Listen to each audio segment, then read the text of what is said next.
All right, if we're ready to get started, I'll start with a welcome. Is that okay, Michelle? Yes, it is. Take it away, All right. Brian. All right, welcome everyone. My name is Brian James. Many of you know me as the Greensboro Police Chief. And while I serve in that role in the community, I'm also the current chair of the United Way of Greater Greensboro's African American Leadership Group, known as AAL. Although I've served in law enforcement for a number of years, I have experienced and identified with the inequities that exist in our community. I also know that only through a combined effort can we start to break down the systems that continue to place many of our friends and neighbors at a disadvantage. I volunteered with AAL for the past 5 years, and I can tell you that our group is dedicated to empowering and inspiring communities of color to lead community-wide change in an effort to end local poverty. Over the past 18 years, AAL has served this community in very impactful ways, including hosting an annual breakfast with community leaders.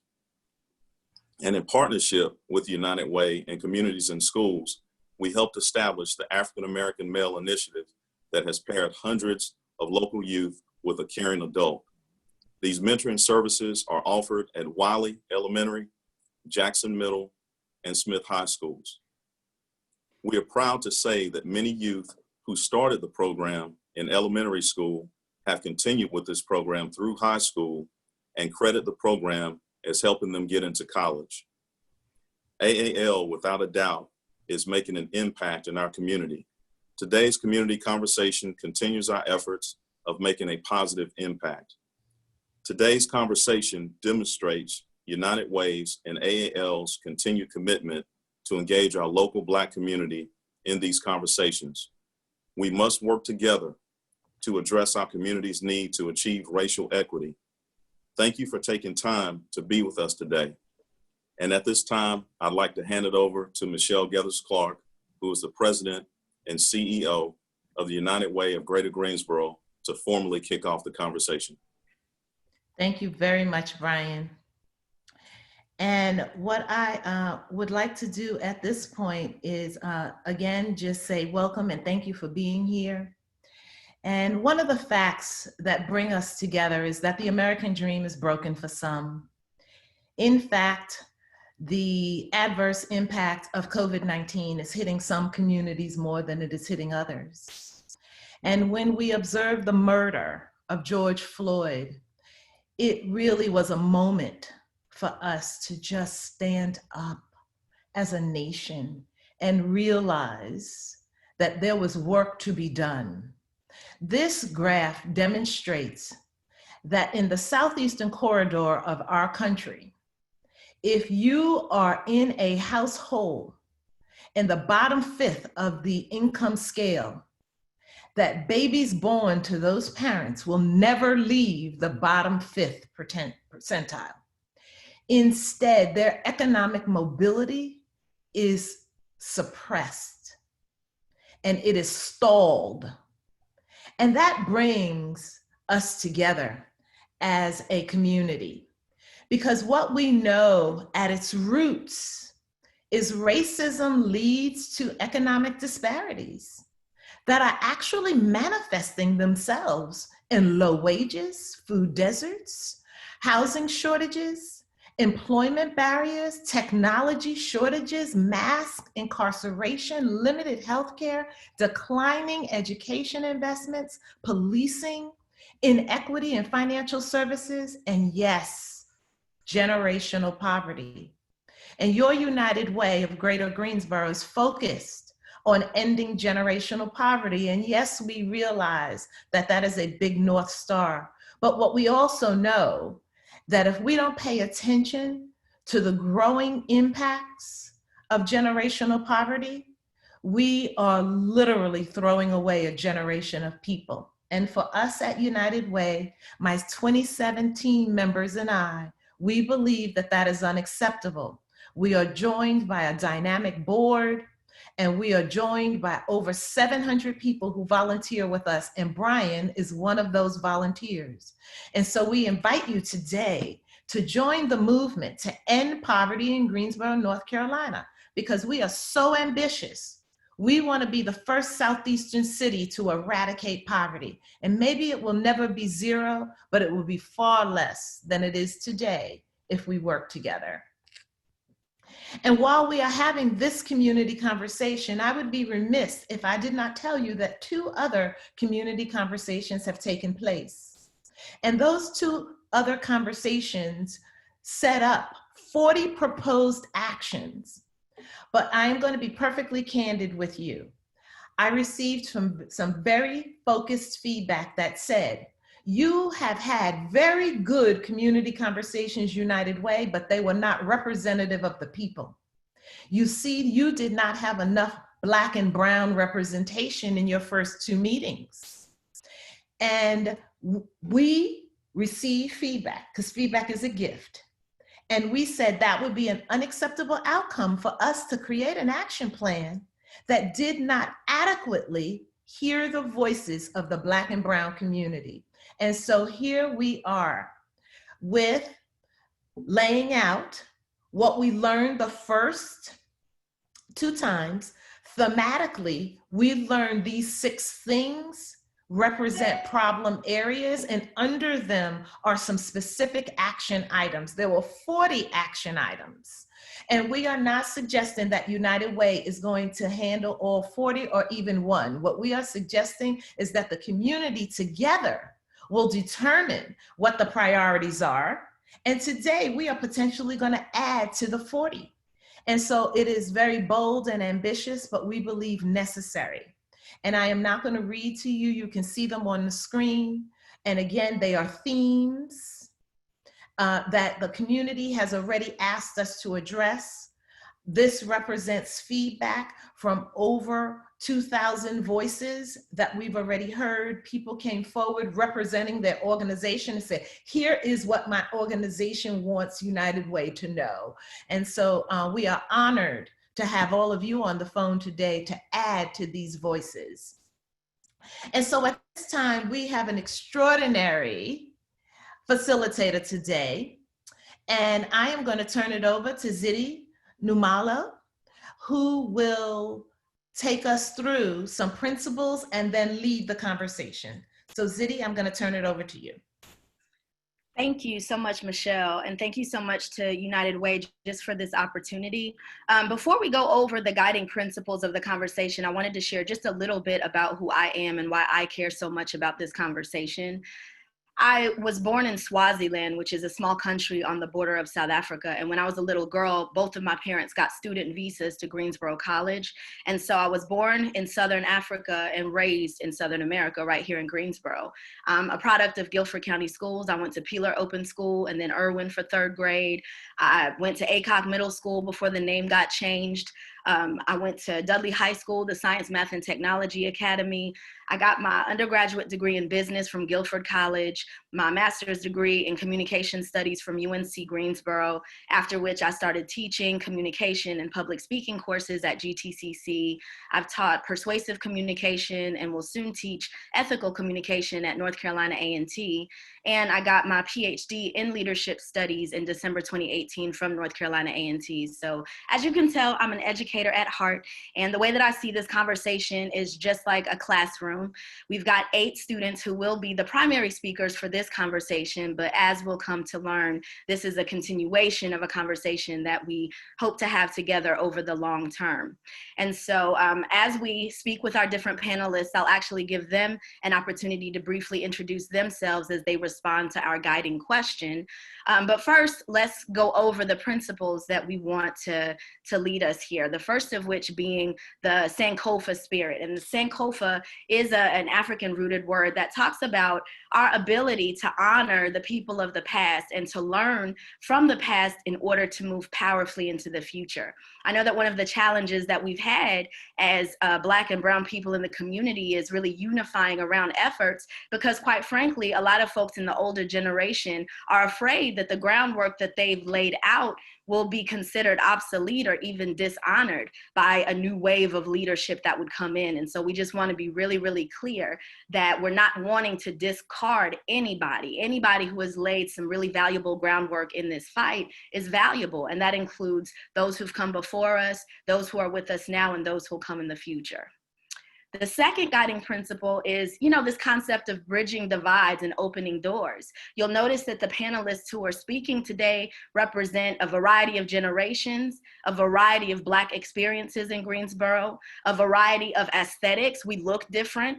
The new age of leadership is going to look different physically than what older leadership looked like. Some of us aren't into pearls like that anymore. No disrespect to the pearls, but we have to be open to what a flavor of leadership is going to look like. And I truly believe that if we're able to bridge those divides, we can really work together here. The third concept is a call to action. 100% of the people who I spoke with about this conversation said, Ziddy, let us not have yet another conversation about the problems without talking about strategic action. And so that is most definitely the intent of this meeting. And every comment that we'll hear from our panelists will be directed toward strategic action steps that will lead to the fourth principle, which is that of accountability. We are intentionally working together to create the kind of culture that makes it normal for us to be open, normal for us to be real, normal for us to be truth tellers and not be punished for that, normal for us to disagree with one another in a really honorable kind of a way, and normal for us to redefine what leadership looks like. Because as Michelle said in the beginning, leadership is in the street, leadership is in the C-suite. And if we can't find a way to bridge those gaps and hold each other accountable for the issues that permeate all of these areas and everyone in between, then it's a waste of time. And so finally, the fifth principle is continuity. Hopefully this will begin at the very least as a monthly conversation with different panelists so that we can hear from as wide an array of Greensboro citizens as possible, and so that we can continue to ensure our commitment to those first four principles. So at this time, I'm going to ask Michelle to get out of our screen share, and I'm going to put the 5 principles in our chat in case anybody wants to keep an eye on them. We really want to have one guiding question here, y'all. And so that's the answer that we're looking for. And that guiding question is, what actions should be taken by Greensboro leaders to address the issues that impact people in poverty? And as we know, those issues are multifaceted. So again, I'm going to put the question in the chat. What actions should be taken by Greensboro leaders to address the issues that impact people in poverty? So I understand that Kimberly Gatling, who's one of our panelists, may have to leave a little bit early. So I'm going to go ahead and open the floor for Kimberly to contribute, and we'll take it from there.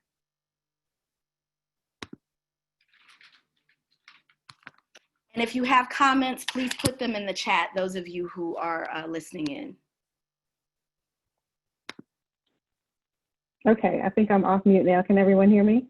Yes. Great. Good afternoon, everybody. Thank you for joining in on this very important discussion. And I apologize that I have a work commitment. I'm going to need to jump off a little bit early. But what rings true to me is that we as a city cannot talk about systematic change and policy change unless we fully understand how we got here. Michelle has been really pushing our board, specifically our strategic planning committee, to participate in racial equity training. It is a life-changing experience. And as a grown Black woman, I learned things in 2 days that I haven't learned my entire life, and particularly not growing up in the public schools in this country. And I think it is incumbent upon us to literally require that all of the leaders in our community, whether that's philanthropic, also corporate and foundations, to go through this training, because we cannot set a path forward if we don't understand how we got here. And furthermore, with understanding that policies were intentionally created to suppress Black people in this country, why are we as a country so hesitant about moving forward with policy to mitigate the effects of that or to dismantle that? And so I think we're going to have to force our leaders to be more bold in taking a stance on breaking down these systematic issues and really putting forth new policies to dismantle that. And then finally, I'll just say that our philanthropic leaders and our corporate leaders in this city need to look around their boardrooms. Where is the representation of Black and brown people in that C-suite? And I'm calling out my own law firm. I was just appointed Chief Diversity and Inclusion Officer at my firm, and we have a lot of work to do. And we cannot have leaders in this community talking about wanting to improve race relations when they go into their boardrooms and close the door, and it's a homogenous group that's sitting in there. So I hope that we will see some positive and strategic outcomes from this, particularly with respect to understanding our history and then charting a path forward.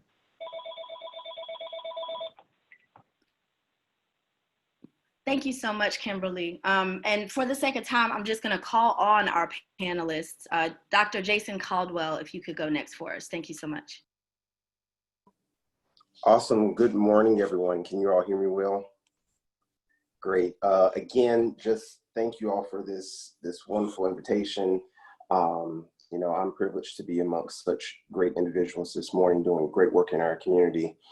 One of the things that I want to sort of highlight and bring to attention is I am a huge fan of Mr. James Baldwin, and he said something that I think is very, resonates extremely well. He said, anyone who has ever struggled with poverty knows how extremely expensive it is to be poor. And so, you know, when we're looking at this system and we're looking at how can we dismantle the system, particularly the system of poverty, you know, we have to be able to get to the root of where this system came from. You know, I think we are very quick to promote a sense of equity that is framed by this concept of equality, whereby we get, you know, we hold these truths to be self-evident, that all men are created equal, that they are endowed by their creator with certain unalienable rights, that among these are life, liberty, and the pursuit of happiness. Well, then how can we have a system of equality when for more than 400 years, Black and brown people were legally counted as 3/5 of a person? You know, we go back historically, the 3/5 compromise in 1787 was used as a way to determine how slaves would be counted, determining a state's total population for legislative purposes and for taxation. But now we find that we're in the midst of Black spending power to be well over $1 trillion throughout the United States. So how can we achieve equity? And looking at equity, when achieving equity is hard when the systems that we're living in are still designed to keep us fractured. And I think that's something that both Kim and Michelle alluded to. And so, you know, when we're looking at how can we get our leaders involved and what leaders in our community need to do, well, I thought of 3 things very quickly. One, economic development opportunities that are designed to increase financial stewardship and not just momentary livable means. So not just creating a moment for livable wages or being able to access livable or affordable housing. How are we creating financial stewardship so that people can own their own homes and have jobs that are paying beyond minimum wage? You know, we're looking at, I think very clearly back to an experience that I had. I was asked to come in and take an interim position with an organization, and I was asked to set my own salary. Well, that doesn't happen for everyone. And when we look at the perpetuation of economic disparities, that is a problem that is perpetuated in a lot of organizations, whereby there are hiring practices that continue to highlight the people that they know. So we're hiring people that we know, that we've been comfortable with, or that were our friends, and instead of providing opportunities for individuals who might not be associated with us, because, you know, that homogenous blend of these organizations, people tend to hire people that look like them. And so how are we increasing opportunities for individuals to expand their hiring practices so that there's a diversity of individuals, and we don't just close the door because they don't look like the person hiring them, but we open the door so that more people can come in. Then we also have to demand that industries and employers create more adult-based apprenticeship models that help to reinforce the labor force from the middle rather than just simply focusing on the emerging labor force. You know, one of the things that we have a diverse group of individuals in Greensboro and Guilford County who have some skills and trades, and they could be greatly enhanced if given the opportunity to do some sort of apprenticeship or work-based training and shadowing, in order so that they can be ready to get the jobs, versus hiring externally or getting individuals from outside of the community. And so we have to look at how can we really increase our labor force from within and bring in people to help get more people trained to do the jobs that are needed. And then lastly, the third thing I thought about was we have to be able to funnel resources for post-secondary attainment that enable adults the opportunity to receive scholarships and grants that allow them to enroll in some sort of post-secondary program, whether it's a certification, whether it's their associate's degree, whether it's a bachelor's or specialized training that will allow them to fill the void in the workplace. There are cities across the country who have figured this out. Kansas City, for instance, have created their Kansas City Scholars Program, whereby they provide not only scholarships for their high school graduates, but they realize that adults need to be able to get some sort of certification or training. So they have scholarships available for their adult learners to go back. And when we look at the data from Guilford County, we're hovering around a 30% degree attainment rate for Guilford County. Well, that's low when you think about the fact that we have over 5 higher ed institutions in our county, and we have such a diverse labor force. Well, what are we doing to help create opportunities for individuals to get some sort of post-secondary credential when the data has said that in order to get a job or some sort of career credential, you need some sort of post-secondary credential? And so how are we helping to eliminate the disparity for poverty by means of educational attainment? So this means that we're going to have to call out our higher ed institutions to create more collaborative partnerships, to create more opportunities, to create more funding, and to figure out how we can help alleviate the burden for individuals to go back to get some sort of post-secondary credential, and help to make sure that the labor force is being revitalized from within instead of constantly looking for outside individuals. So that is what I would bring to the table, is this need to look internally at how are we really navigating the people that we have here, because our best resources are sitting right here in Guilford County if we were just able to tap into them and not get away from that culture of the people that we know. Thank you so much, Jason. What I'm hearing is repetition, education about the root of the problem so that we can understand the historical context that has landed us here, education about finances and financial stewardship so that people can begin to build their own careers or establish their own trades, and then resources. So, a lot of the same things are coming up here. I'm going to ask that we keep our comments to like 2 to 3 minutes or less, because time is already flying by pretty quickly. So if we can tighten it up so that we can cover as much ground as possible, that would be phenomenal. Ziddy, yeah. Michelle, yeah. May we please invite everyone into the chat room who also has some things they want to share so that we're capturing it in chat? Absolutely. I think everyone does have the capability of typing in the chat. I do see some comments here. Kay said, define leader and what makes someone a leader. Excellent question. In my assessment, it's someone who has influence, for better or worse, period. So let us hear from Anthony. Hey, how you doing, everybody? I'm Anthony. I'm from Greensboro native. Some of my family's also from Burlington, the Alamance County area, and from Kinston, North Carolina. Some people might know my family from Transportation, Morgan & Sons, and so on and so forth. But here lately, I find myself in activism work. So since we're speaking on poverty, I'll get straight to it since we are on a time constraint. First, back to just information and knowledge. People have to know and understand what poverty is. And in order for them to change the way that they handle it. A lot of people don't even truly know that they're poor. So we can't even bring in all these opportunities that you guys are talking about. The people that really need these opportunities don't understand the language that nobody's speaking right now. They aren't interested in college because they don't have a motivational reason to know why they need college and why they need information. I was talking to a child the other day about language and how information is lost behind verbiage and words, and how if you don't know what a word means, you literally lose the information behind the word. And so that's what's going on right now. These kids are not motivated enough to even implement the changes that you guys are talking about, to bring in all this opportunity to eradicate poverty. So like I said, when I think of the word poverty, I don't just confine it to money or economics. I also consider people's poor way of thinking, poor way of communicating. If we apply energy to enriching people's way of thinking, we will decrease poverty in every aspect. When people make better decisions, they communicate what they want out of life. We will know exactly how to help our community in the way to enrich Greensboro as a demo. Right now, the communities with high levels of poverty need more than just job opportunities. We need a total reprogramming of the average mental capacity. We can pass that. We can't even get past like the daily trauma, you know, of our parents going to jail, or people overdosing, or our brothers getting killed in the streets.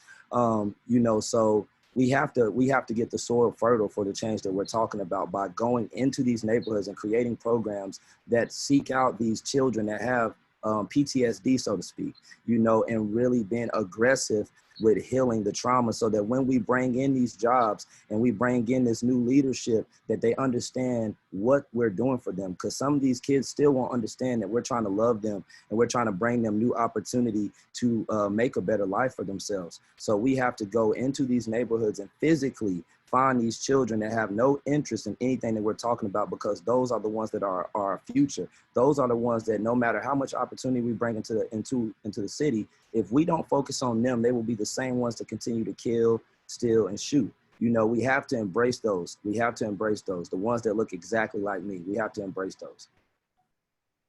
And I'll just end it there to be summed up short, so, you know, everybody can get in what they need to say. Thank you. Thank you for having me once again, everybody, for letting me speak. Thank you. Thank you, Anthony. And yeah, you're echoing again.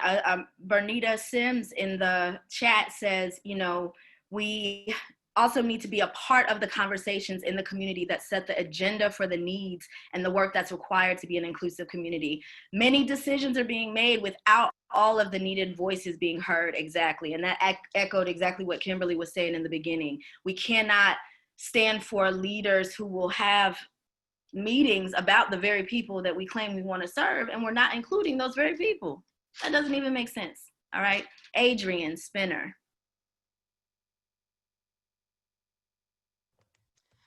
Good morning, I'm Adrienne. My pronouns are she, her, and hers, and I'm a mom of two and a community organizer. So that I don't overtalk, I kind of wrote down my thoughts, so please forgive me for kind of reading through quickly, because I want to get as much read as possible. So Ziddy, feel free to stop me just when I reach the time limit. We're Okay. recording, so you could just go. Okay. So as far as addressing the question, few points I'd like to make. One, there's a generational divide in this community. And a lot of times we need to recognize that the actions that are dividing us are coming from non-Black people whose intention it is to divide. So that needs to be acknowledged. To movement building and organizing changes, and it evolves. Just because someone moves in a way that is different from 10, 20, 30 years ago does not make them wrong. There are younger folks who are organizing through trauma and while trying to break generational curses that are of no fault of their own. So that needs to be respected, and we need to be meeting people where they are. In order for the outside world to feel that we are unified and that young people are leaders, elders in our community must lead by example in valuing the voices and leadership of future-focused generations, and not just demanding that their own wisdom be respected. Second point, poverty is not solved by over-policing. It is possible to address and solve poverty without policing. You may have heard from some that we want more police because there's more crime. Well, I would challenge those that are hearing that to really question who they are asking and who they are listening to. If it is just the population of, say, 40 to 50 and older, then your population that you're asking is not diverse enough. And we need to recognize that a lot of this crime develops out of poverty that the community has failed to address. Law enforcement, I would encourage you to commit to doing the reforms using input from the communities that you serve within the law enforcement departments, and allow the community to have the freedom and autonomy to address poverty themselves. And including that, we need to divest from funding from law enforcement and redirect it into programs that are community driven and that are led by grassroots organizations.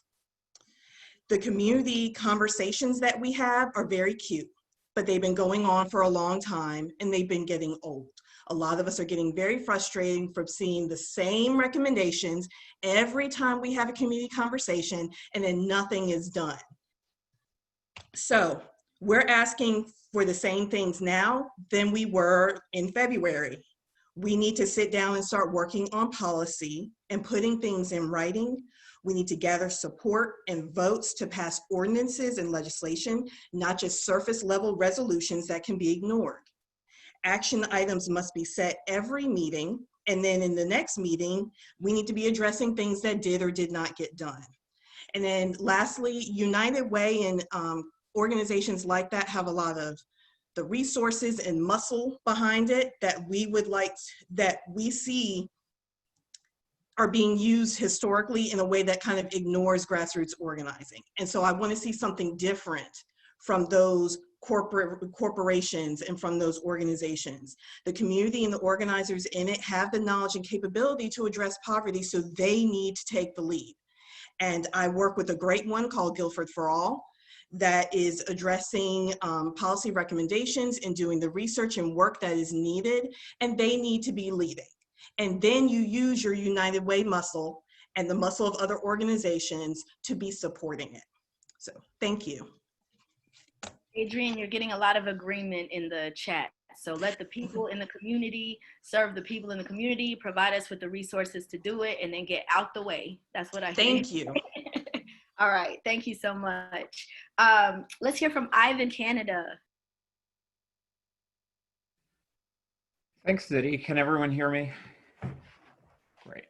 Well, good afternoon, and thank you all for joining us today for this conversation. I'm Ivan, Canada, and I'm the Executive Director of NCCJ of the Piedmont Triad, and really great to be with you. And so I, too, like Adrienne, wrote down a couple of points so that I could be succinct and focused in the time allotment. And I think one of the first things when I think about my role and the position at NCCJ is that we've got to stop believing the lies and the myths that we have built into how we've created policy and how we are dealing with folks that are experiencing poverty in our community. I think that a lot of times I think back to this experience that I had with Michelle many, many years ago when she got to United Way, and she did a session where she had it, I think 7:30 in the morning, and she said, she's smiling because she probably remembers, and she said, how hard was it for you all in this room to get here today at 7:30? And then she started layering on the real life experiences for people that live in our own community.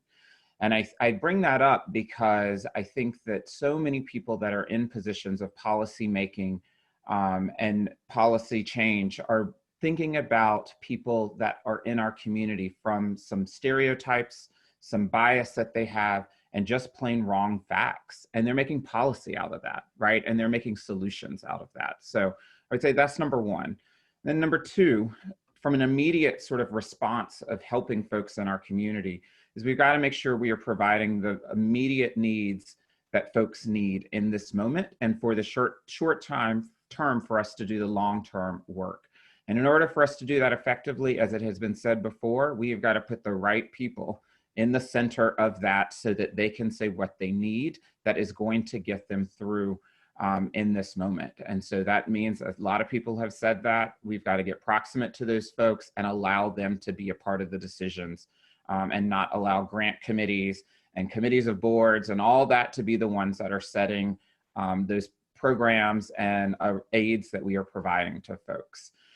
And then obviously it's been said before, and I'll just reiterate this really quickly, is that I think leaders have a responsibility to really think about the ways that systemic institutional racism play out in this. And that is through education, that is through being in community with folks, and really doing the long-term work for change in our community.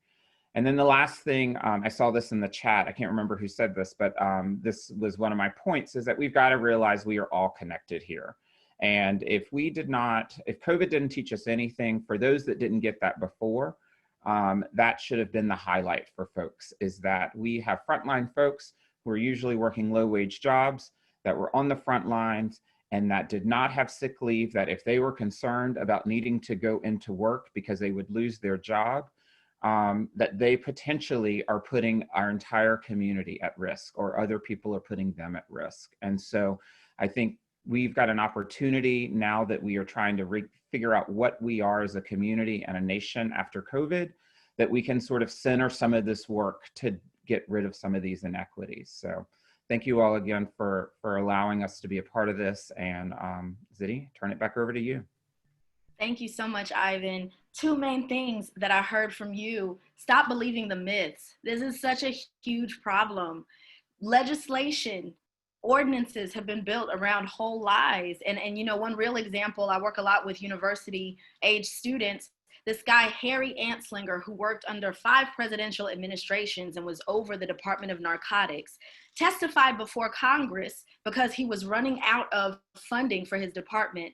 He needed to criminalize something. So he testifies before Congress that marijuana makes Mexicans thirst for, you know, violence, and it's addictive. A whole lie, where they knew that it was a lie, but it's carried on, you know, over 5 and more presidential administrations from the top down, to the point where we've got Black, brown, and otherwise men, women, and children, quite honestly, locked up on the basis of a whole lie. So really appreciate you bringing that up, Ivan. The other thing is our interdependentness, that we're all connected. You know, what affects District 1 will impact District 3. What impacts District 3 is going to affect District 2. So we can't afford to not care about what's going on the city over. So thank you so much for lifting that up, Ivan. Let us hear from Casey next. Yeah, thanks for having me. I'm Casey, and I organize with Greensboro Rising and Guilford for All. And one of the things that we're doing to address issues that impact people in poverty is building a people's political machine. We are building a deep bench of leaders. We want people who are struggling with finding a job after returning from prison to be making decisions about how much is appropriate for the city to invest in expunging records. We want people who don't know how they're going to pay their rent next month to decide if it's really a city's place to invest millions in direct financial assistance to renters, or if that money would be more appropriately spent donated to millionaires developers for their projects downtown. And we're building a machine that would bring thousands of voters who are not in those situations to vote in solidarity and organize their neighbors to do the same. So one piece of this puzzle is more democracy and better democracy. And another very specific piece of the puzzle is keeping people out of the criminal justice system to begin with, and not criminalizing broad masses of people. 82% of people the Greensboro Police Department arrests for marijuana are Black, and we're only 41% of the population. I went to Guilford College, so I know firsthand that the ACLU stats that Black and white people smoke and sell marijuana at the same rates are true. If anything, in Greensboro, it's more white folks. 80% of people who are searched by the city are Black, and that's over 20 years. You're seeing that cops found almost the same amount of contraband on Black and white folks. That's at like 33%. And in 2019, you only saw a 10% difference. That does not justify 82% of those searches being Black people. And so the city of Greensboro's leadership should listen to Greensboro Rising, Guilford for All, and the almost 6,000 people who signed our petition, asking them to take 2 actions that would keep a lot of people from having charges on their record that prevent them from accessing good paying jobs, housing, and other opportunities to begin with. First would be to functionally decriminalize marijuana at the city level by passing an ordinance that would require all police to treat everything that could be hemp as hemp, not to arrest for, search, or seize an item that could be hemp without a lab test, and creating a purposeful catch-22 that would make it impossible to charge people for marijuana possession. The state has already legalized hemp and CBD, and the State Bureau of Investigation released a memo stating that cops have no cause to search people who they suspect of having marijuana. It was complaining about it, but they said it all the same. And this is something that the DA has stated that she's not prosecuting for, but having the charges alone keeps people from getting access to the few jobs that are available and pushes people into the informal economy and increases the informal economy's human rights, like HR practices that perhaps we're not trying to perpetuate in the city. And the second thing would be to pass an ordinance, a local law requiring officers to get your signature before searching you without cause. No loopholes here. And this would prevent people from entering the system just by being searched, not leading to arrests. It would prevent unnecessary arrests. And we aren't asking for resolutions or encouragement for the chief to implement these things in an administrative capacity. We aren't actually asking anything of the chief. We're demanding that our elected leaders govern as if Black lives matter. And to make this change permanent and give it the force of law that a municipal ordinance would have, beyond the chief's tenure, because Black lives will always matter. And these are structural changes that can improve Black lives right now. And it's not only about power, but also about money. Because the norm in the United States has been to devalue Black life, governing in ways that treat our people as if we were precious, worthy, or deserving is seen as radical. When we say defund the police, we mean stop investing so much money in arresting of crimes for poverty, crimes of trauma, and instead invest in things that will prevent those crimes long term. It's not radical to demand that the 8 officers who killed Marcus Dion Smith be fired, not replaced, and the money that goes to fund their salaries instead go to pay city attorneys for record expungement program, instead of having record expungement only rely on volunteer hours for attorneys. If it does seem radical, it's only because we're so very accustomed to devaluing Black people and Black life. So to find a way out of systemic racism will require doing things that may feel very foreign to what we're accustomed, but we have to do it if we really do believe that Black lives matter, and we have to do it with the force of law. So in short, it's about money and power and demanding that those who govern us invest in both in Black people and in poor and working class people. This is so incredibly powerful. The people are speaking. And again, Casey, you're getting lots of love in the comments, lots of kudos, lots of ditto. So absolutely. Thank you so much for that. And thank you for the thoughtfulness with which you are all speaking. This is so important. Love Jones. Good afternoon, everyone. It's a delight to be here. I am the director of the Human Relations Department for the city of Greensboro. And I'm going to apologize in advance because I had a leak in my ceiling. And as a result, I have had a series of contractors have to come in to put the ceiling back. And so that is some of the commotion that you may hear in the background, but I'm pretty confident that I can project over that. So let me know if you have any trouble hearing me. To answer the question, first and foremost, I think it's critical to hear voices of those who are at and below the poverty line in a different way. It is not about asking, how did you become poor? It is more about asking, what are your goals and aspirations and what are the barriers? Because many times we forget that, again, to Ivan's point, we're all connected. Me wanting safe and affordable housing and a wonderful place for my teenage daughter to gather with her friends is the same thing that a person wants at or below the poverty line. And so to act like there are some different goals or aspirations is a very ignorant position. So it's critical for us to get beyond that ignorance and begin asking more about forward movement and goals and desires than it is to ask, how did you end up where you are? Because we all have ended up somewhere. And sometimes we don't even have an answer for how that happens. So I think that a lot of the probing we have done historically in leadership is, you know, how did you end up in the space you're in? Well, there are all kinds of systemic influences to that we can research. But when you're talking about hearing voices, you have to give uniqueness to the voice of the one that you ask. And that answer is going to be different. And so in that difference, it is also critical to ask, where would you like to be?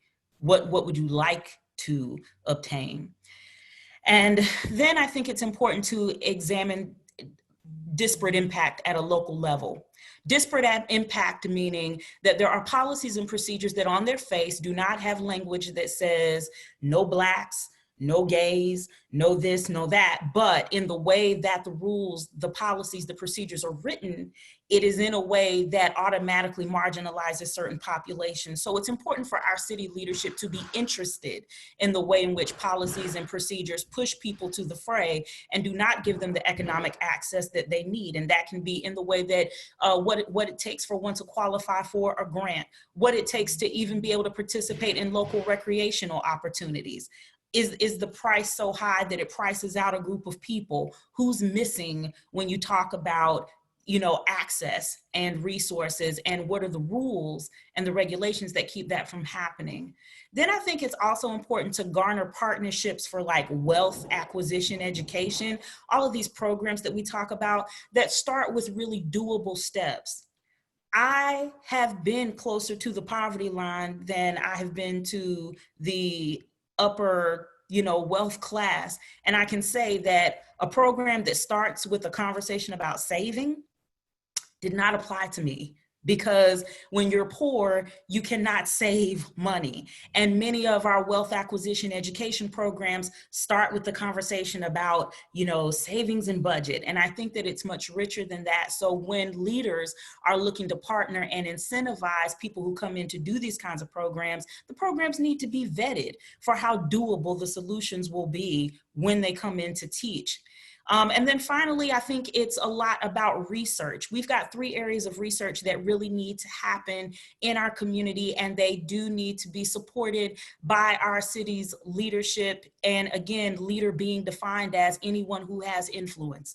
And so I think that first we need to research the impact of student loan debt in our community. We are a college town, and we need to start looking at how that debt to income ratio connected to student loans impacts the ability to acquire homes, impacts the ability to take entry-level jobs or not.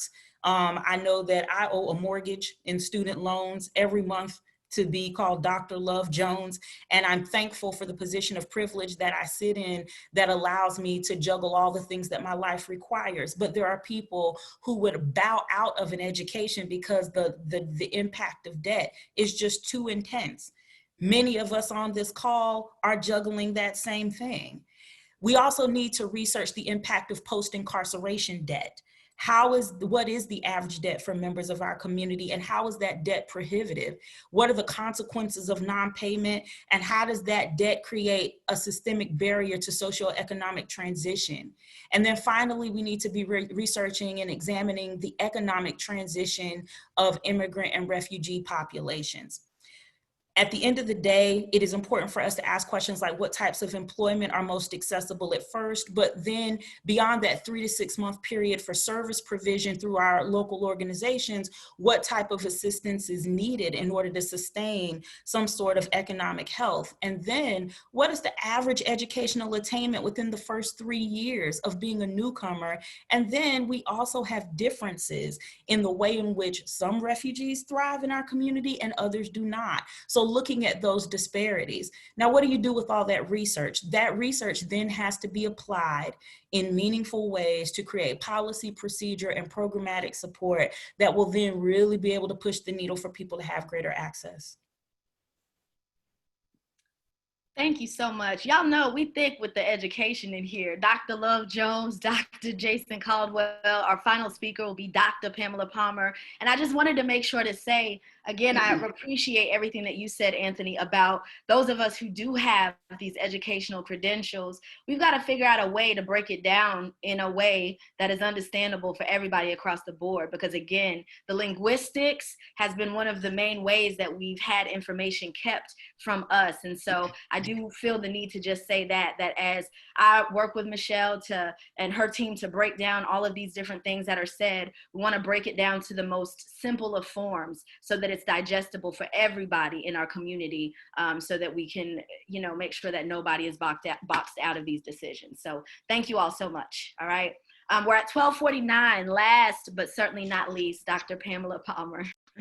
Thank you, Ziddy, and thank you, Michelle and United Way, for the opportunity to share today. Ziddy opened up with the one question and that is what action should be taken by Greensboro leaders. I have 3 points, 2 that are maybe a little unique to this dialogue, but the last one is relative to what others have said. The first is, as far as leaders in Greensboro, be responsible, do your job, and do it well. The second is be accountable, that when you don't do your job and there is critique or there is feedback, don't take it personal, don't get upset, don't be vindictive, don't retaliate. And I'm talking to the leaders that currently reside in the elected official roles with the city of Greensboro, paid positions with the city of Greensboro.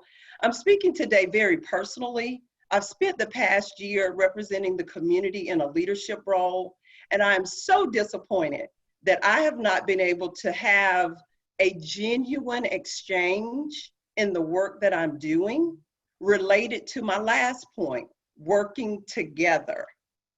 Be responsible, be accountable, and when there is an issue or a question, let's don't throw shade, let's don't do that.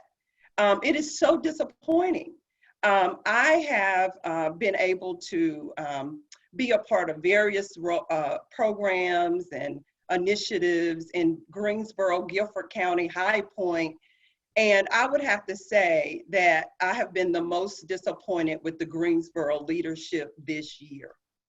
I challenge them to take into account all that has been shared on this call. I echo what Ivan said about working together. We are in this together. It is not personal.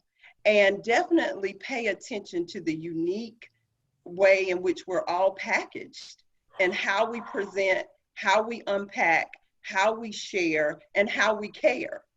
So again, Zitty's question was, what action should we take as leaders in Greensboro? Be responsible, be accountable, and let's just try to work together. Thank you so much, Dr. Palmer. Yeah, our comments are lighting up, y'all. And if we had more time, we'd be able to go through all of them. But again, we just want to assure you that we will capture everything that everyone's putting in that chat. And Kay Brown, absolutely. In the next meeting, each leader that's been working should have proposals to eliminate poverty. And so that's exactly what we're getting at here, is having actual plans, actual action steps that will be taken so that we as a group of people can hold people accountable for what it is that we as a people have requested. So I'm gonna pass it back to you, Michelle. Thank you all again so much for all of the valuable comments that you've contributed. It really has been an honor to be a part of this conversation, and I look forward to what's coming ahead.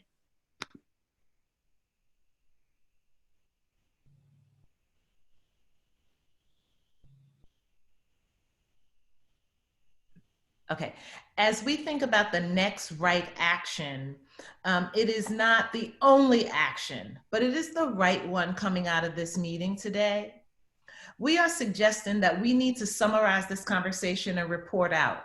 One of the pieces of feedback that's true in our community, you have a conversation, it's one and done, it stops, you don't even know if your thoughts have been recorded, etc. So my team is behind the scenes. This conversation was recorded. We are going to unpack it, delayer it, and we'll share it with Zitty, and we will report out to you.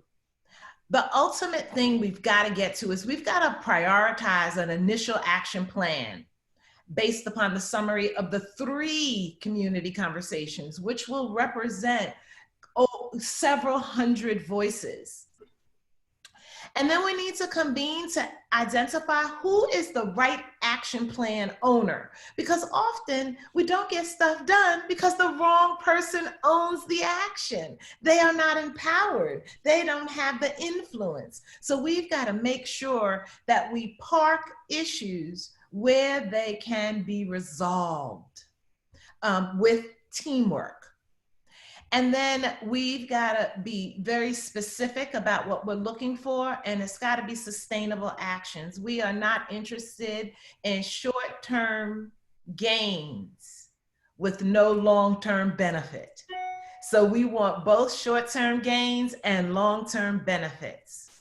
And then we want to be guilty of communication, communication, communication, communication, communication, communication, communication. I said it 7 times because some communicators say that we don't hear it unless it's said 7 times. So we want to be guilty of over communicating. I want people to say, I am sick and tired of hearing them, because then I know we've gotten through to you. So this represents the next right action.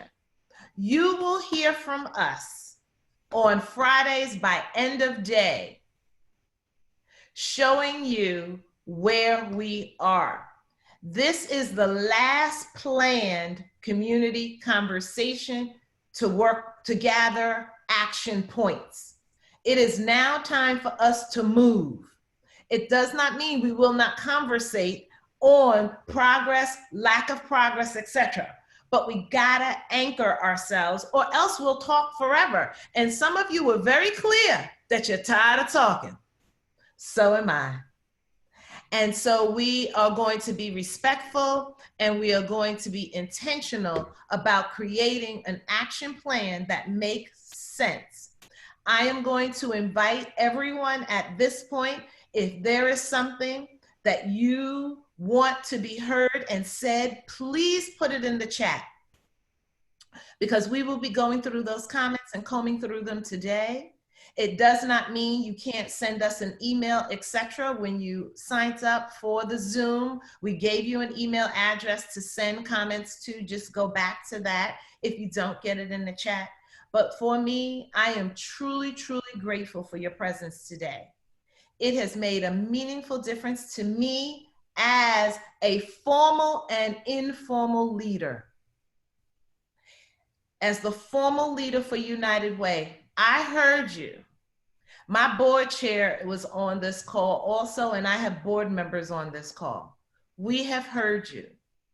And my team is on the phone and they have heard you. And we are very concerned about real and perceived inequity and how United Way does its work. We've been here for 98 years. We have been here through segregation, and we are committed to doing a better job, and we don't mind being called upon to be better.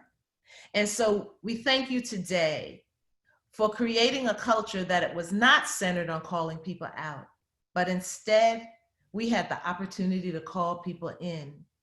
And some of you I have never met, but you're gonna know me. We're gonna be friends. And I already set up my first meeting with Miss Cassie.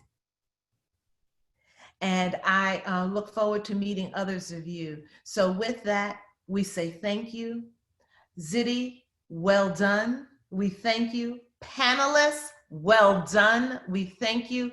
Audience, thank you. Well done. And so with that, we bid you a great weekend, and please look forward to hearing from your United Way. Thank you and have a great day.